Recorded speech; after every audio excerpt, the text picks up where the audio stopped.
مفتی صاحب یہ بتائیے گا کہ مالی حالات غزوہ بدر میں کیا تھے صحابہ کرام کے اور آقا پاک صلی اللہ علیہ وسلم؟ صحابہ کرام رضوان اللہ تعالیٰ علیہم اجمعین کے مالی حالات بہت دگرگوں تھے. اسی وجہ سے نبی پاک علیہ الصلوۃ والسلام نے یہ بات ترتیب دی تھی. چونکہ قرآن پاک کی اب آیتیں نازل ہو چکی تھیں، بعض لوگوں کو یہاں پر یہ غلط فہمی ہوتی ہے مسلمانوں نے ان کا قافلہ لوٹنے کی کوشش کیوں کی. قرآن پاک کی آیتیں نازل ہو چکی تھی کہ اے محبوب صلی اللہ تعالیٰ علیہ وسلم اب وہ وقت آ چکا ہے آپ کفار و مشرکین کو جانی اور مالی نقصان پہنچائیں.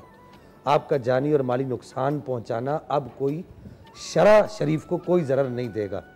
ظاہر ہے یہ وہی لوگ تھے جنہوں نے نبی پاک علیہ السلام کو 13 سال کامل ستایا اور پھر اس کے بعد مدینے میں آنے کے بعد بھی 2 سال آپ علیہ السلام کو ستاتے ہی رہے. سازشیں بھی کرتے اب دیکھیے 13 سال نبی پاک علیہ السلام کے وہ آپ مکے کے لگا لیں، 53 سال عمر مبارک ہو گئی. 40 سال پہلے 53 سال، وہ 2 سال یہ 53 اور 2 کتنے ہو گئے 55 سال. 55 سال کی عمر ساری عمر مبارک میں نبی پاک علیہ السلام نے، اب پیچھے کتنی عمر رہ گئی 55 اور 5 60 اور 3 8 سال عمر، ٹوٹل 8 سال آپ علیہ السلام نے جنگیں لڑی ہیں اور 55 سال آپ علیہ السلام نے جنگ نہیں لڑی. اگر آپ اس کو نکالیں اس کا فیصد نکالیں تو 88.90% حصہ نبی پاک علیہ السلام کی زندگی کا بغیر تلوار اٹھائے گزرا ہے. اللہ اکبر. اور 11.90% حصہ یا 10% حصہ آپ علیہ السلام کی حیات مبارکہ کا تلوار اٹھا کر گزرا ہے.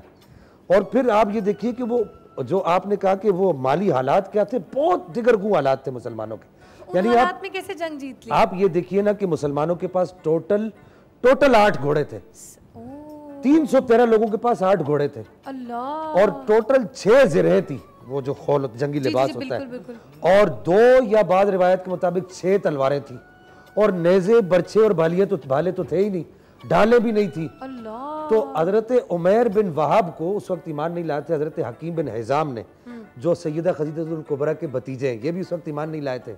انہوں نے بھیجا مسلمانوں کی جاسوسی کرنے کے لیے اور دیکھ کر پوچھا کہ بھائی یہ دیکھو مسلمان کیا کر رہے ہیں، کتنے ہیں، ان کے پاس کیا ہے کیا نہیں ہے. تو اس وقت انہوں نے دیکھا، انہوں نے کہا یہ تو بچے بھی ہیں، بوڑھے بھی ہیں، عورتیں بھی ہیں، جوان بھی ہیں. 60 جوان تھے ٹوٹل. 313 تو ایسے عدد ہے نا، وہ بوڑھے ملا کے بچے ملا کے تب جا کے جوان 313 بنتے ہیں. جی ہاں 60 جوان تھے ٹوٹل لڑنے والے. تو ان میں ایسے لوگ بھی تھے جو اپنے گھر کی چھری گھر کی جو ہے وہ آلو کاٹنے والی چھریاں لے کر آئے ہوئے تھے. اس سے آپ کیا لڑیں گے؟ اور ایسے لوگ بھی تھے جن کے پاس جو کھجور کی ٹہنیاں اٹھائی تھی. عمیر بن وہاب نے، یہاں پر میں جملہ حضرت عمیر بن وہاب نے جو پوچھا نا جب آپ ابھی ایمان نہیں لائے تھے، انہوں نے پوچھا نا کہ بھائی تم کس بلبوتے پہ جنگ لڑنے کے لیے جا رہے ہو؟ تو مجھے آپ کا ایک شعر یاد آ رہا ہے کل والا. ہاں، نہ تمہارے پاس تلواریں ہیں، نہ تمہارے پاس خنجر ہیں، نہ بھالے ہیں. وہ شعر میری زندگی کے سمجھیے آئیڈیل شعر ہے. تو صحابہ نے اس وقت جو جواب دیا نا، بڑا کمال کا جواب تھا. حفیظ جالندری نے اس کو اردو میں کنورٹ کیا. اس نے کہا، صحابہ نے کہا نہ تیغ و تیر پر تکیا، نہ خنجر پر، نہ بھالے پر، بھروسہ ہے فقط اس سادی سی کالی کملی. سبحان اللہ سبحان اللہ. نبی پاک علیہ السلام آگے آگے تشریف لے کر جا رہے تھے، آپ کے کندھے مبارک پر کالی کملی اوڑھی ہوئی تھی. تو وہ آپ علیہ السلام کے بل بوتے پر، آپ کی روحانی طاقت پر، صحابہ کے روحانی جذبے پر یہ جنگ بدر لڑی گئی ہے. ٹھیک ہے، آپ یہ مت سمجھیے دنیا آج یہ سمجھتی جنگ بدر جو ہے وہ تلواروں سے لڑی گئی ہے تو برچھیوں سے لڑی گئی. نہیں، جنگ بدر اسلحے سے نہیں لڑی گئی. عمیر بن وہاب نے کیا کہا، صحابہ کا جذبہ دیکھیں. آ کے حضرت حکیم بن حزام کو کیا کہا؟ پہلا جملہ یہ کہا حکیم بن حزام کو، جب جاسوسی کر کے آئے نا، پہلا جملہ یہ کہا کہ واپس لوٹ جاؤ. میں دیکھ رہا ہوں کہ مدینے کے لوگ، یہ جو مسلمان ہیں، یہ اپنے اونٹوں کی پیٹھوں پر تمہاری موتوں کو سوار کر کے لا رہے ہیں. دوسری بات، اور کہا کہ میں دیکھ رہا ہوں کہ وہ سانپ کی طرح بل کھاتے ہوئے آ رہے ہیں.